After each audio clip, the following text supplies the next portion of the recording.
Hey everybody, movie reviewer next door here, and I'm back with another Bond review, but first, a little bit of business. If you hear fluctuating audio levels in my videos, I can't really control that. I don't know exactly what the issue is. I have had this laptop for a couple years now, so it might be the laptop itself. I'm not sure. I'm not a huge tech person, I just know how to operate a computer. But yeah, I've got the microphone kind of out of the way so it's not as ear rapey. So we'll see if that works.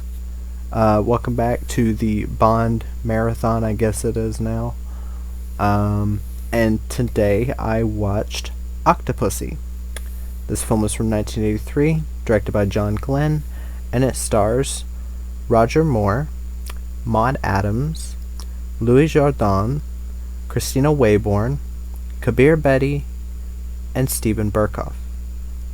Now, in this film, James Bond is sent to investigate after a fellow 00 agent is found dead with a priceless Fabergé egg. Bond follows the mystery and uncovers a smuggling scandal and a Russian general who wants to provoke a new world war. So, what do I think of Octopussy? Now, I go a bit up and down on this one. Same as I did with Man with the Golden Gun, where I used to think it was like, alright, and then sometimes I thought it was even better than Live and Let Die. This time around, I think Octopussy is alright. At best, it's decent. But it's elevated a bit to decent because of some good action and Roger Moore. So, Roger Moore, getting into the cast. Roger Moore is James Bond. He is as good here as he is in Spy Who Loved Me, Moonraker, and For Your Eyes Only. Though I still think For Your Eyes Only is his very best performance as the character. Some people say Spy Who Loved Me. I think that's just more when he got into the groove. But I think here he shows that he's comfortable with the character very much, and he's still very good at the role. He can still do the suave, sexy thing. And I do really like his version of the character, again, like I've said many times. Maud Adams as Octopussy. Now, back when this movie came out, not a lot of people were into Maud Adams as this character. And I kind of don't understand why. She's mostly a pretty strong female character, to be honest, that for the most part fights for herself. Like, I think it's pretty interesting. She makes this island with all these women on it where no men are allowed to be there. The armed guards are even women. I think that's a very interesting concept, and I wish they would have expanded on that. I'll get to the story and where I think it really falters, which is the story. The story is not that great. But, Maud Adams is a very interesting character. Yes, she gets caught by the villain at times. She's only one person. Trying to fight for herself, I mean, that can happen to any guy, any woman, anything. Louis Jourdan as Kamal Khan. He is the main villain of the story. He's kind of weak, to be honest. The actor, Louis Jourdan, does a good job. He really does. He could be menacing. It's just not enough is done with this character, and the whole villainous scheme is kind of meh with this one. So, yeah, I kind of just wish this actor was playing a better villain in a better Bond film. Christina Wayborn as Magda. She's easily one of the weakest Bond girls. Easily. She has next to nothing to her character other than, oh, she's a badass. But in the way where it's just oh, she sleeps with Bond and then steals the Fabergé egg, even though he knows she's stealing it, it's on purpose. She acts as if this is a big achievement, as if he couldn't have seen in the mirror that she was stealing it. But it feels like they're trying too hard to make a femme fatale, and it just doesn't work. And yeah, her acting leaves a lot to be a lot of room for improvement. And she was only in a few other movies, and most of what I see here is Bond featurettes. So, yeah. Maybe acting wasn't her best suit. Maybe she was a model or something. Nope, it says she's an actress. Jesus. Kabir Bedi as Gobinda, I like him. He's a silent but deadly henchman. He's kind of like Oddjob in a way. He even does the thing, he crushes dice, kind of like how Oddjob crushes the golf ball in Goldfinger. But, yeah, I liked him. He's a fine henchman. And Steven Berkoff as Orlov. I wish he was in the movie more. And to be honest, I wish he was the main villain. Because I think he's really giving this, like, all-out, like, evil performance. And I've always liked Steven Berkoff. He's been in some very interesting films. He was in Red 2, of course. I liked him in that. I think he was also in... If it's up here...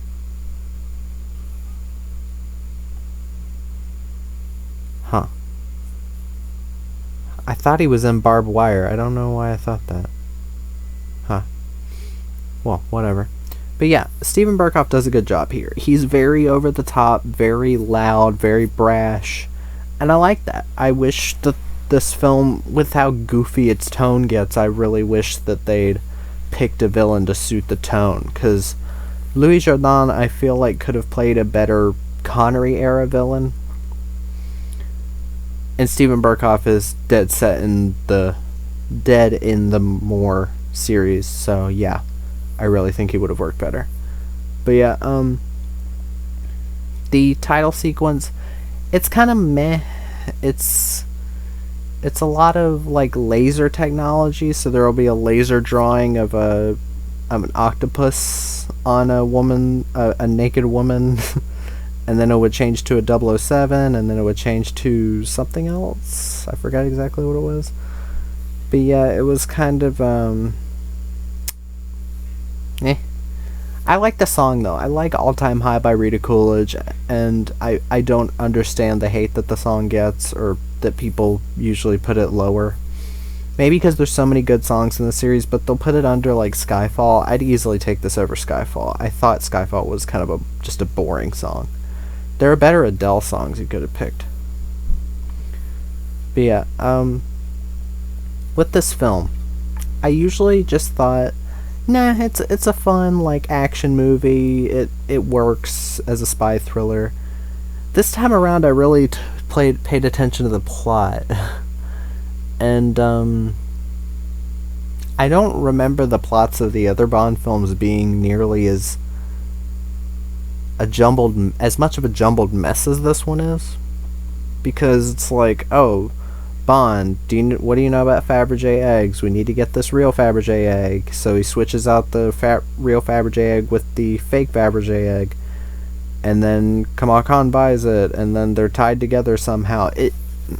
It's one of those movies where coincidence takes a big precedent over the plot, where there's not much to tie everything together.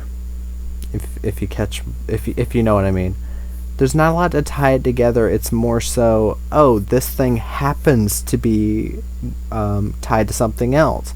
It's kind of like, if anyone's ever played the James Bond video game Bloodstone, which, while I like the gameplay of that game, the plot is, if it was counted as an official James Bond story or James Bond film, I'd have to say it's one of the worst story-wise.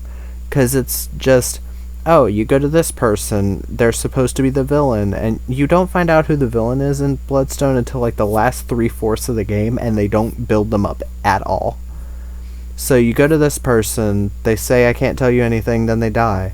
Then you go to this person, and they say, oh, go to this person. So it's just a never-ending web of deceit, or web of lies, whatever. This film feels very similar, because it feels like, oh, you just so happen to meet Kamal Khan at the auction for the Fabergé egg, and you get him riled up by overbidding, making him pay so much, and then just by coincidence, we find out that the egg is important to the story, and we never really get a reason for why the egg is important. It's just like Octopussy's whole jewelry in the in the safe thing, but we never see a Fabergé egg in there, and there's never really given much of a reason for the egg. And there's like a guy that has like one scene that's like, I can't make the Fabergé egg that quick. You've given me no notice. And it's like, the character never appears again, and we never understand what the character was there for in the first place. So, I guess, fuck it. There really isn't much to say about this one. Plot-wise, it's a fucking mess. It really is. It just... Literally, it's just A to B, A to B, A to B. Or A to B, B to C, C to D. That's what it is. You go from one location to the next, find out something by sheer coincidence, then go to the next location, another sheer coincidence. This character just so happens to not kill the main character. Like, it's a mess. Now that I think about it, actually, it is a mess.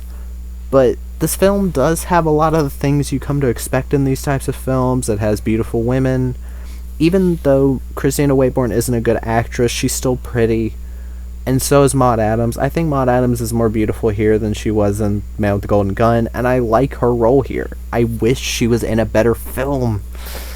Like, the ultimate Bond film. The best Bond girl, the best action, the best Bond. Roger Moore for me. The best villain. I'd easily take... Who of the Roger Moore... You know what? Christopher Walken. I'd probably say Christopher Walken's my favorite villain of the entire Moore era. Because even though I love Spy Who Loved Me, the villain in that is kind of weak, to be honest. And I just love Christopher Walken, because Christopher Walken's character seemed to do an updated version of the plot from Goldfinger, basically. And I've never been big on Goldfinger, but I really like Christopher Walken and Mayday, or Christopher Walken and Grace Jones as What's-His-Face and Mayday. I've always liked those villains more than a lot of these. I think those are definitely my favorite villains of the Moore era. But yeah, like, take all of that together and make the ultimate Bond movie, and I don't see where you could go wrong. But yeah, what does this movie do right? This film has great action. It does. The opening scene with the small plane, the really adorable looking record-setting plane. It's like the smallest one-person aircraft or something. It was in the Guinness Book of World Records for the longest time. I don't know if it's been beaten yet. Probably has. But he like flies it through this outpost thing, and then the missile after him blows it up. A giant explosion, like not even a miniature explosion. It's just an actual like warehouse getting blown to fucking bits, and I love it. There's a couple bits on the train that I thought were alright. There's the bit where he has the car where its wheels are just directly on the track. The actual wheels, not the tires, like the wheels. At the end, on the castle, the like infiltrating the castle, at the very end, the part where Bond is on top of the plane, like holding on for dear life. There's some really good action here. There really is.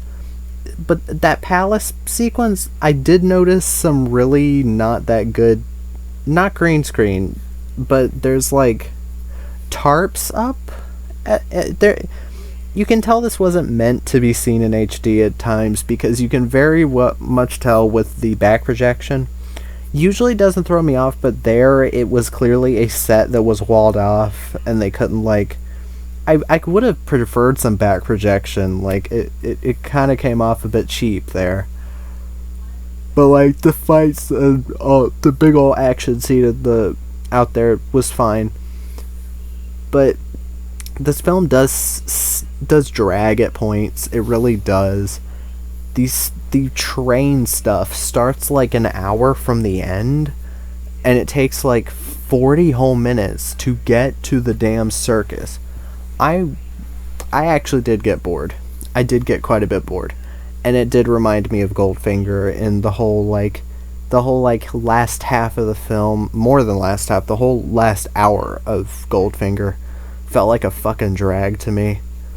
Even the action at the end of Goldfinger, like, the reason this is above Goldfinger is at least the action delivers. In Goldfinger, it felt so, like, blah, and it was very underwhelming. Very underwhelming for me. But here, like, there is good action here. I do wish there was more of it. I do wish this went more of a You Only Live Twice type of, pacing, where there was like an action scene every other scene and it was just relentless. God, if only Sean Connery was like given more care and he actually like brought his A game to You Only Live Twice, it would easily be one of the best for me. But yeah,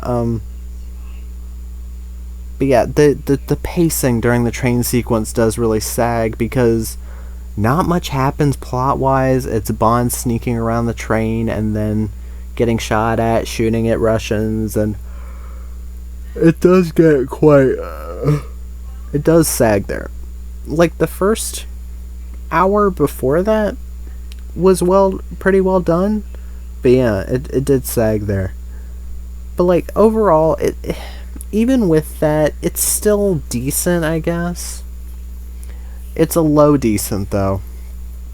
It is. A Moonraker I would take above this. Diamonds Are Forever I'd take above this. Because Diamonds Are Forever I at least thought was a bit funny. This... Yeah, I think this was a bit too goofy for its own good. And certain things I don't think are capitalized on like they should have been. But yeah, it's just... It's a decent watch. It really is.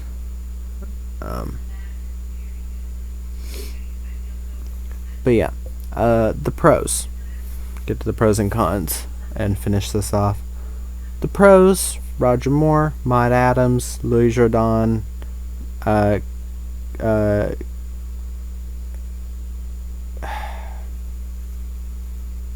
what's the frickin' dude's name?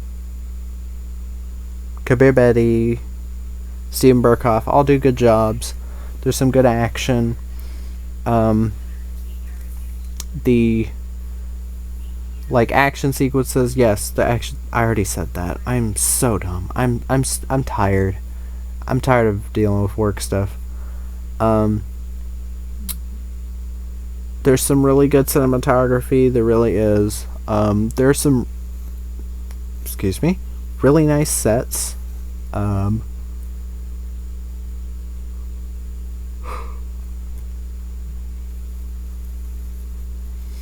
Again, I think it has one of the better Bond girls in Octopussy. I do wish a bit more was done with the character to like really flesh her out.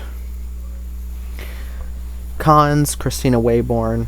Again, not a very... She's just a bad Bond girl. I really do think she is. There's nothing to her character at all. John Barry's score in this is very meandering, very bland. During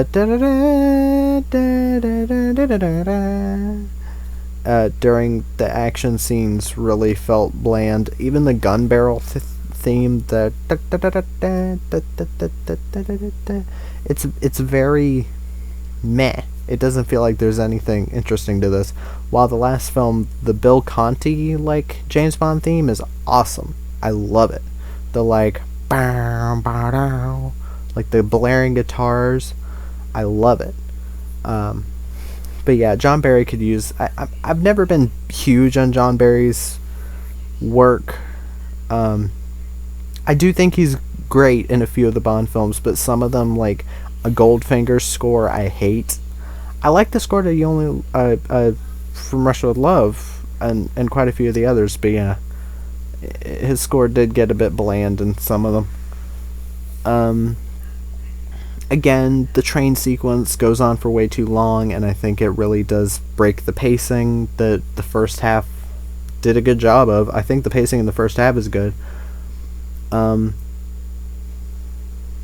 yeah, it's just kind of a mixed bag, I guess is what I would call it. It's a mixed bag. It's decent if you like Roger Moore as Bond.